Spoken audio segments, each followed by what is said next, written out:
ओम शांति। 18 फरवरी 2022 आज के बाबा के साकार महावाक्य। बाबा कहते, मीठे बच्चे, मीठे आज्ञाकारी बच्चे, तुम्हें सदा अतीन्द्रिय सुख में रहना है, कभी भी रोना नहीं है, क्योंकि तुम्हें अभी ऊंचे ते ऊंचा बाप मिला है शिव बाबा। प्रश्न है, अतीन्द्रिय सुख तुम गोप गोपियों का गाया हुआ है, देवताओं का नहीं। क्यों? उत्तर है, क्योंकि तुम अभी ईश्वर की संतान बने हो। तुम मनुष्य को देवता बनाने वाले हो। जब देवता बन जाएंगे तब फिर उतरना शुरू करेंगे, डिग्री कम होती जाएगी, इसलिए उनके सुख का गायन नहीं है। ये तो तुम बच्चों के सुख का गायन करते हैं। आज का गीत है मुरली का। मुझको सहारा देने वाले, ये दिल कहे तेरा शुक्रिया हो। मुझको सहारा देने वाले, ये दिल कहे तेरा शुक्रिया।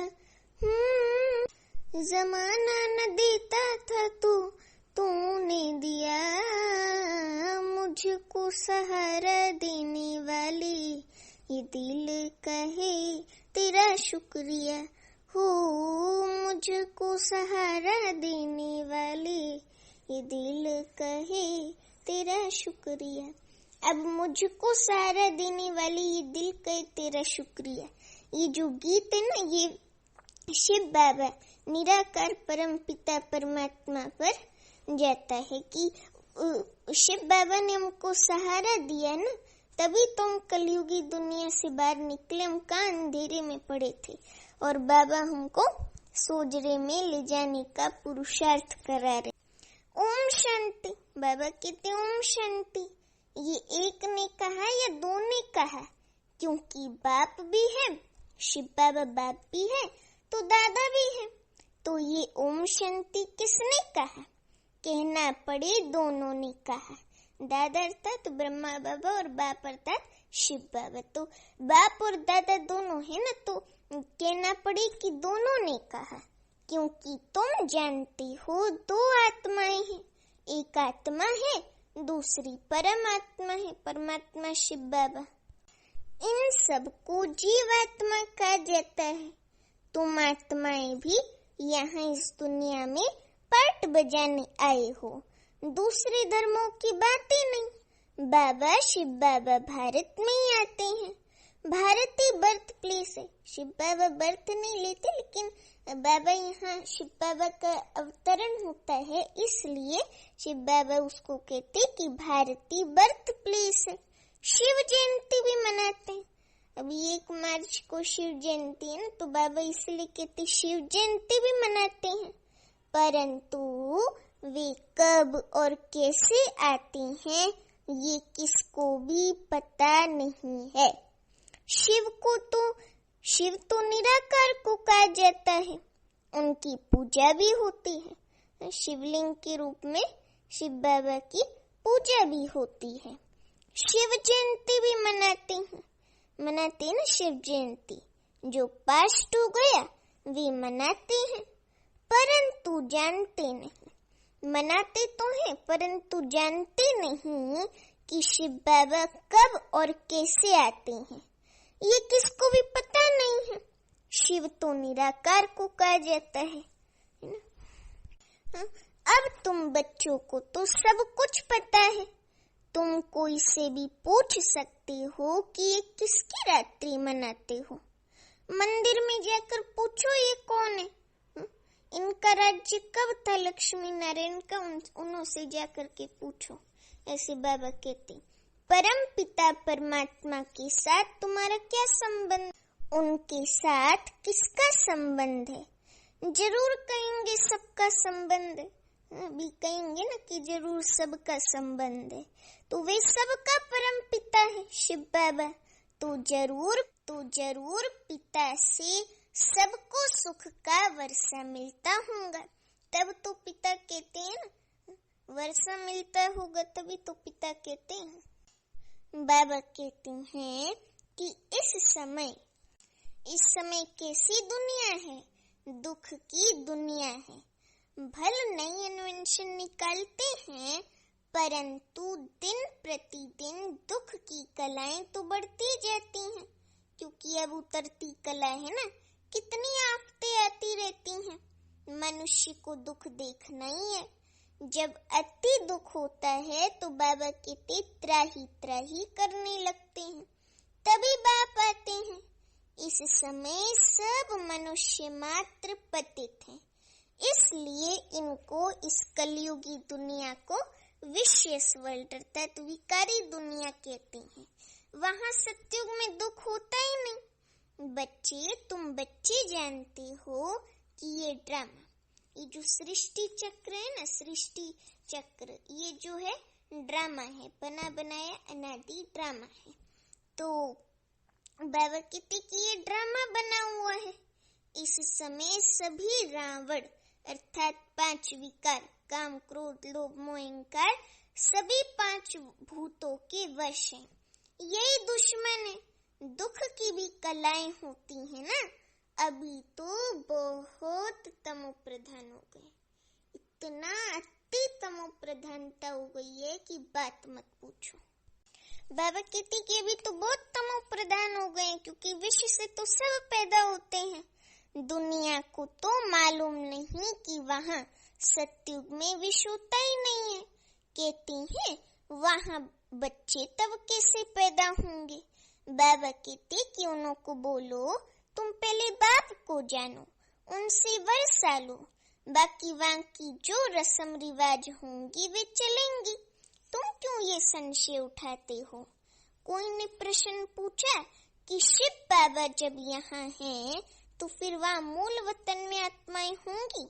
दोनों को बोलो जरूर, यहाँ वृत्ति होती रहती है तो आत्माएं है ना। परंतु पहली मूल बात है बाप शिव बाबा और वर्षे स्वर्ग की बादशाही को याद करना है। इन बातों से तुम्हारा क्या मतलब। तुम्हारी जब ज्ञान चक्षु खुल जाएंगी फिर कोई भी प्रश्न पूछने का रहेगा ही नहीं। बाप कहते हैं शिव बाबा मुझे याद करो और वर्षे को याद करो। वर्षे को याद करना ही सुदर्शन चक्र फिराना है। 5 स्वरूपों का अभ्यास करो ना। बाबा कहते इन सब बातों से तुम्हारा क्या मतलब।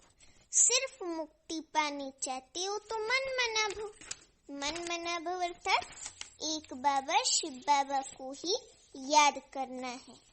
राजाई चाहते हो तो मध्याजी भव अर्थात वर्षे को याद करो। तुम बच्चे जानते हो कि हमको पढ़ाने वाला कौन है। इस चैतन्य डिब्बी है ब्रह्मा बाबा, और इसमें चैतन्य हीरा कौन बैठा है, शिव बाबा बैठा है, जो आकर के हमको ज्ञान देता है। तो ब्रह्मा बाबा है चैतन्य डिब्बी, और उसमें उस तन में बैठा हुआ चैतन्य हीरा है शिव बाबा। वे सत बाबा भी है शिव बाबा। परमात्मा ही शरीर से बोलते हैं ब्रह्मा तन से। कोई मरता है तो उनकी आत्मा को बुलाया जाता है। उस समय ये ख्याल रहता है कि हमारे बाबा की आत्मा आई है, जैसे कि 2 आत्माएं हो गईं। बाबा कहते कि वे आत्मा आकर वासना लेती है। यूं तो है सब ड्रामा, परंतु फिर भी भावना का भाना मिल जाता है।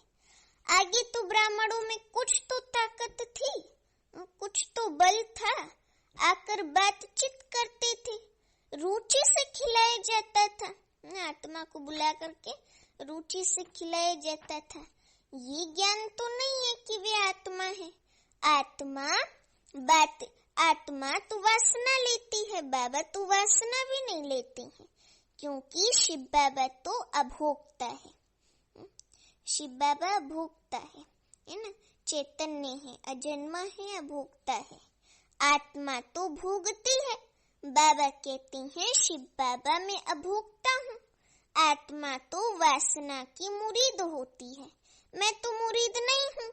मेरे साथ योग लगाने से तुम्हारी मन हम आत्माओं के विकर्म दग्ध होंगे, मिट जाएंगे। समझाना है, शिव जयंती मनाते हैं। अब शिव तो निराकार है, जैसे आत्मा की भी जयंती होती है। आत्मा शरीर में आकर प्रवेश करती है। शिव ही क्या है? पतित पावन है। समझे? शिव बाबा ही पतित पावन है, जिसका यह आह्वान करते हैं कि आकर इस रावण के दुखों से लिबरेट करो। इस समय 5 विकार सर्वव्यापी, हर मनुष्य में 5 विकार बसे हुए हैं। तभी तो बाबा कहते ना कि इस समय 5 विकार सर्वव्यापी हैं। आधा आधा है ना। जब रावण राज्य शुरू होता है तब और धर्म आते हैं। रावण राज्य द्वापर युग से शुरू होता है तो और धर्मों की स्थापना होना शुरू हो जाती है और धर्म भी आते जाते हैं। तो सबको अपना अपना पार्ट बजाने आना है। मैं आता ही यहाँ हूँ भारत में। शिव बाबा आते हैं और शरीर का आधार लेकर ज्ञान सुनाते हैं। अब तुम बच्चे जानते हो, इस चैतन्य डिब्बी ब्रह्मा बाबा के तन में कौड़ी से हीरा बनाने वाला बाप शिव बाबा बैठा हुआ है ना। वही सत चित आनंद स्वरूप है, ज्ञान का सागर है शिव बाबा। तुम अभी जानते हो, बाप याद दिलाते हैं तो याद करते हैं, फिर भूल जाते हैं, क्योंकि वे पोप आदि जो हैं उनको तो चैतन्य शरीर है, उनको तो अपना शरीर है ना। बाबा कितने नामी ग्रामी है, उनकी कितनी महिमा होती है। यहाँ तो ये डिब्बी ब्रह्मा बाबा के तन में छिपा हुआ हीरा है शिव बाबा। कोई जानते ही नहीं कि वे एक ही बार आते हैं शिव बाबा। अभी आप जाओगे ना, उनसे पूछोगे ना कि बाबा कब आता है, तो कहेंगे कि हमें क्या पता कब आता है, हम तो पुकार रहे हैं तब से, आएगा जब कभी उसको आना होगा। ऐसे कहते हैं ना वो लोग। तो किसी को भी पता नहीं है कि बाप एक ही बार आते हैं। कोई तो कहते हैं युगे युगे आता है, तो इसलिए कोई जानते ही नहीं है। बच्चे, हम बाबा के बच्चे तो जानते हैं कि बाबा शिव बाबा इनमें ब्रह्मा बाबा के तन में बैठा है। ये हमारा सत बाबा, सत टीचर भी है शिव बाबा। ये पाठशाला है ना, तुम्हारे में भी कोई भूल जाते हैं, चलन से सब कुछ पता लग जाता है। कोई बच्चे तो थोड़ी परीक्षा लेने से फंक हो जाते हैं, अर्थात ऐसे फूक दो ना तो फंक हो जाते हैं एकदम, थोड़ी सी परीक्षा लेने से। नहीं तो बच्चों को कहना है जो खिलाओ, चाहे मारो चाहे प्यार करो। सपूत बच्चे तो आज्ञाकारी होते हैं। बाबा कहते हैं बच्चे कभी भी रोना नहीं है, चाहे कैसी भी परिस्थिति हो, कितना भी दुख हो, रोना नहीं है ना, चिंता नहीं करनी है, रोना नहीं है, सदा हर्षित रहना है।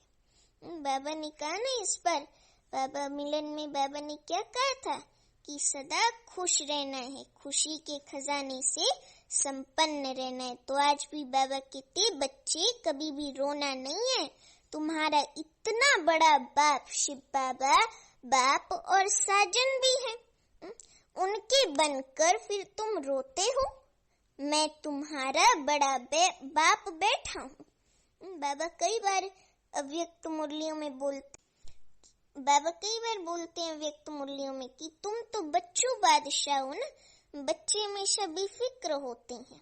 मैं बड़ा बादशाह तुम्हारा बाप हूँ, तो तुमको किसी भी बात का फिक्र नहीं करना है ना। तो बाबा कहते कि उनके बनकर तुम रोते क्यों हो, इतने बड़े बाप और साजन के बनकर।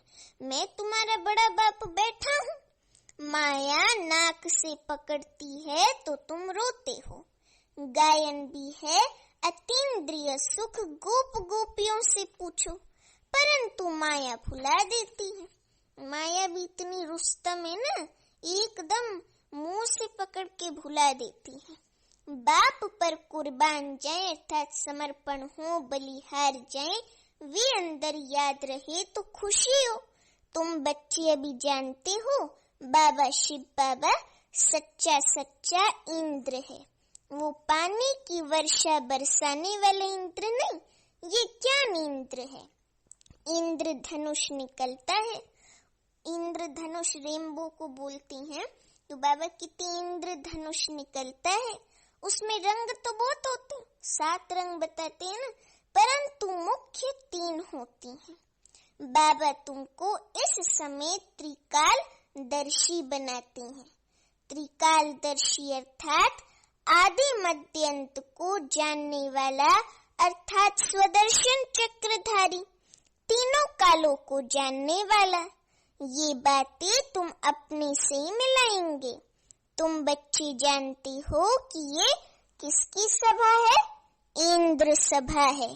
इसलिए बाबा लिखते रहते हैं, कोई भी विकारी मूत पलित्ती मेरी सभा में न हो ना, क्योंकि बाबा को ऐसी आत्माएं पसंद नहीं है। बाबा कई मुरलियों में बोलते कि मुझे बदबू आती है, इन आत्माओं से बांस आती है। तो तुम भी ज्ञान डांस करने वाली परियां हो। ज्ञान इंद्र का परियों को फरमान है, कोई विशेष अर्थात विकारी आदमी को यहाँ नहीं लाना, क्योंकि फिर उससे विकर्म का बोझा चढ़ता है ना, उस आत्मा पर भी और लाने वाले पर भी। तो इसलिए बाबा का हम परियों पर, बच्चों पर फरमान है कि किसी भी ऐसे आत्मा को नहीं लाना, क्योंकि इंद्र सभा है। तुम बच्चों के पास विशेष विकारी ही वाइसलेस पावन बनने के लिए आते हैं, परंतु मेरी सभा में नहीं लाना है। कायदे भी है ना। वैसे तो मैं यहाँ बहुतों से बातचीत करता हूँ, ईमानदार, सपूत, अच्छा बच्चा है तो लव जाता है। जैसे गांधी के लिए सबको लव है, कहते हैं ना कि वो कहते थे कि शांति से जंग लड़ो। बाबा कहते कि जैसे गांधी के लिए सबको लव है, काम तो अच्छा किया ना। गांधी जी ने सत्याग्रह चालू किया था ना, और उन्होंने जा जाकर भिन्न भिन्न इंडिया के पार्ट्स में जा जाकर शांति का संदेश फैलाया। और उनका जो सत्याग्रह था वो 2 चीजों पर बेस्ड था, एक था ट्रुथ सच्चाई और दूसरा था अहिंसा। तो बाबा इसीलिए गांधी जी की महिमा करते और कहते कि काम तो अच्छा किया ना, इस बने बनाए ड्रामा को भी समझना है। ये हूबहू रिपीट हो रहा है, कोई का दोष नहीं है। रावण को तो सभी को भ्रष्टाचारी बनाना ही है। इन सब बातों को तुम बच्चे जानते हो, और क्या जाने, पतित पावन कहते हैं, कुछ भी समझते नहीं है। तुम तो वही हो जिन्होंने कल्प पहले भी बाबा की मदद की थी स्वर्ग की स्थापना में। सतयुग में ये थोड़े ही मालूम रहेगा कि हमने ये राज्य कैसे पा लिया, इन कुछ स्मृति नहीं रहेगी कि आगे हम क्या बनेंगे और पहले हम क्या थे। उनको तो केवल इतना ही ज्ञान रहता है कि मैं आत्मा हूँ, मुझे एक शरीर छोड़ दूसरा लेना है। तो अब तुम जानते हो ये बेहद का बाप कितनी बड़ी आसामी है। आसामी है, बाप ही भारत को कौड़ी से हीरे जैसा बनाते हैं। स्वर्ग में एक ही आदि सनातन देवी देवता धर्म था, अब फिर से उसकी स्थापना हो रही है ना स्थापना। सारी दुनिया में शांति स्थापन करना ये तो परम पिता परमात्मा की रिस्पॉन्सिबिलिटी है। वे बाप ही आकर सबको धन का बनाती हैं। शिव बाबा धन का है ना, तो बाबा सबको आकर के धन का बनाती हैं, समझाती हैं तुम निधन के क्यों बने हो। रावण राज्य कब से शुरू हुआ है तुम जानते नहीं हो। रावण का भूत बनाकर जलाते रहते हो। अब रावण का भूत बार बार बना के जलाने से इतना बड़ा उससे क्या फायदा है ना। अग्नि भी वेस्ट होती है ना, और इतना पैसा भी खर्च होता है, लेकिन रावण दुश्मन है इसलिए उसको जलाती हैं। तो बाबा कहते कि इस समय भक्ति मार्ग की उतरती कला है। राम राज्य तो सतयुग को कहा जाता है।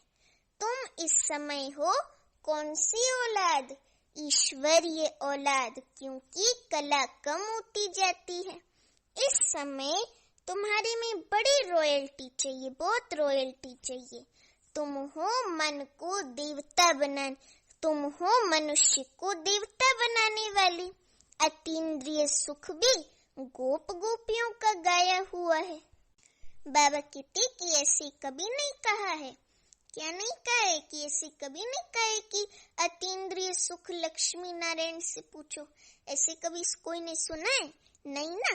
परंतु गोप गोपियों के लिए कहा है, क्योंकि वे ईश्वरीय औलाद है। देवता बनते हो फिर डिग्री कम हो जाती है, देवता बनते हो फिर डिग्री कम हो जाती है। राजाएं कितना दबदबे से चलते हैं, परंतु हैं तो सब तमो प्रधान। तुम्हारे पास चित्रों में ब्रह्मा का चित्र देखकर बहुत मनुष्य मूंझते हैं, कंफ्यूज होते रहते हैं। तो तुम बच्चों के पास लक्ष्मी नारायण का चित्र एक त्रिमूर्ति सहित है, एक बिगर त्रिमूर्ति के भी हैं। उनमें सिर्फ शिव दिखाया हुआ है, तो दोनों रखना चाहिए। अगर कुछ ब्रह्मा के लिए बोले तो बाबा कहते कि कहो कि किसके शरीर में आवे। ब्रह्मा सरस्वती ही लक्ष्मी नारायण बनते हैं। बाबा कहते कि जरूर ब्रह्मा तन में ही आवे ना, जरूर ब्रह्मा तन में ही आवे, तब तो ब्राह्मण पैदा हूँ, नहीं तो इतने बच्चे कैसे हो सकते हैं। ये ब्रह्मा के बच्चे ब्रह्मा कुमार कुमारियां हैं। तुम भी ब्रह्मा कुमार कुमारी हो। प्रजापिता बिगर सृष्टि कैसे रचेंगे? ये अब नई सृष्टि रच रहे हैं। हो तुम भी, परंतु बाबा कहते हो तुम भी, परंतु तुम मानते नहीं हो। अगर अभी ब्राह्मण नहीं बनेंगे तो देवता भी नहीं बन सकते। ये भी समझते हैं यहाँ आएंगे फिर जिनका सैपलिंग लगना होगा। बाप कितना अच्छी रीति समझाते हैं। बाबा इतना स्पष्ट करके इतना अच्छी रीति समझा देते हैं जितना और कोई समझा न सके। तो बाबा कितना अच्छी रीति समझाते हैं। बाबा हर एक की अवस्था को भी जानते हैं।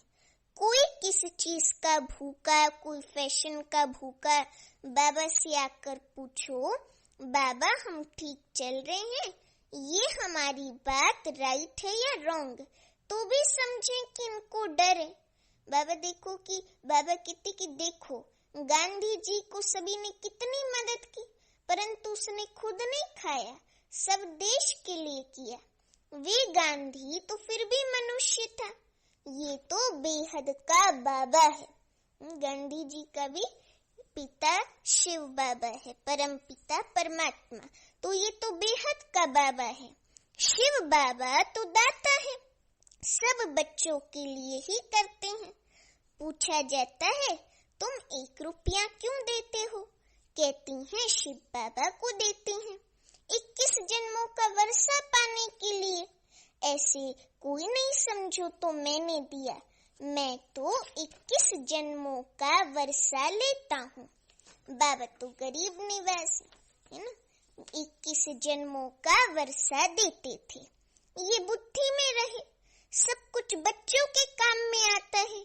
गांधी भी काम में लगाते थे, अपने लिए कुछ भी इकट्ठा नहीं किया है ना। अपने पास जो भी कुछ था वे दे दिया। देने वाला कभी खुद इकट्ठा नहीं करता, देने वाला कभी खुद इकट्ठा नहीं करता। सन्यासी छोड़कर चले जाते हैं, फिर आकर इकट्ठा करते हैं। उन्हों के पास तो बहुत पैसे हैं। आजकल तो बाबा कहते कि उन्हों के पास बहुत पैसे हैं, कितने फ्लैट्स हैं। वास्तव में सन्यासियों को 1 पैसा भी हाथ में नहीं होना चाहिए। लो ऐसे है, वे कभी दानी नहीं हो सकते। तुमको तो बाप की राय पर चलना है। बाबा शिव बाबा की राय क्या है? श्रीमत, जो हम रोज मुरली में सुनते हैं। तो बाबा हमको कहते कि तुमको तो बाप की राय पर चलना है। बाबा ये सब कुछ आपका है, मेरा कुछ भी नहीं। एक गीत कबीर का दोहे पे, एक गीत है कबीर के दोहे पर, तो उसमें एक लाइन आती है कि तेरा तुझको सौंप दिया तो क्या लागे मेरा। तो इसलिए सब कुछ बाबा का है, मेरा कुछ भी नहीं है। जैसे आप कहेंगे ऐसे काम में लगाएंगे। बाबा डायरेक्शन देते रहते हैं, बच्चों को अमल में लाना है। अच्छा, मीठी मीठी सीखी लदी बच्चों प्रति माता पिता बाप दादा का याद प्यार और गुड मॉर्निंग। रूहानी बाप की रूहानी बच्चों को नमस्ते। अभी धारणा के लिए मुख्य सार, पहली पॉइंट है कदम कदम बाप की राय अर्थात श्रीमत पर चलना है। पूरा पूरा बलिहार जाना है अर्थात समर्पण जाना है। जहाँ बिठाएं, जो खिलाएं, जो कराएं, ऐसा आज्ञाकारी होकर चलना है। दूसरी पॉइंट, अपनी चलन बहुत रॉयल ऊंची रखनी है। हम ईश्वरी औलाद हैं, इसलिए बड़ी रॉयल्टी से चलना है। कभी भी रोना नहीं है। वरदान है साधारण जीवन में भावना के आधार पर श्रेष्ठ भाग्य बनाने वाली पद्मा पदम भाग्यवान भव। साधारण जीवन में भावना के आधार पर श्रेष्ठ भाग्य बनाने वाले पद्मा पदम भाग्यवान भव। अभी वरदान का स्पष्टीकरण है। बाबा कहते बाप दादा के को साधारण आत्माएं ही पसंद हैं। बाप स्वयं भी साधारण तन में आते हैं। साधारण तन ब्रह्मा तन में शिव बाबा आते हैं। आज का करोड़पति भी साधारण है। साधारण बच्चों में भावना होती है और बाप को भावना वाले बच्चे चाहिए, क्योंकि दिल की भावना ही उस तक पहुंचती है ना। देह भान वाले बाबा को नहीं चाहिए। ड्रामानुसार संगम युग पर साधारण बनना भी भाग्य की निशानी है। साधारण बच्चे ही भाग्य विधाता बाप को अपना बना लेते हैं। इसलिए अनुभव करते हैं कि भाग्य पर मेरा अधिकार है। ऐसे अधिकारी ही पद्मा पदम भाग्यवान बन जाते हैं। अभी स्लोगन है, सेवाओं में दिल बड़ी हो तो असंभव कार्य भी संभव हो जाएगा। सेवाओं में दिल बड़ी हो तो असंभव कार्य भी संभव हो जाएगा। अच्छा, ओम शांति।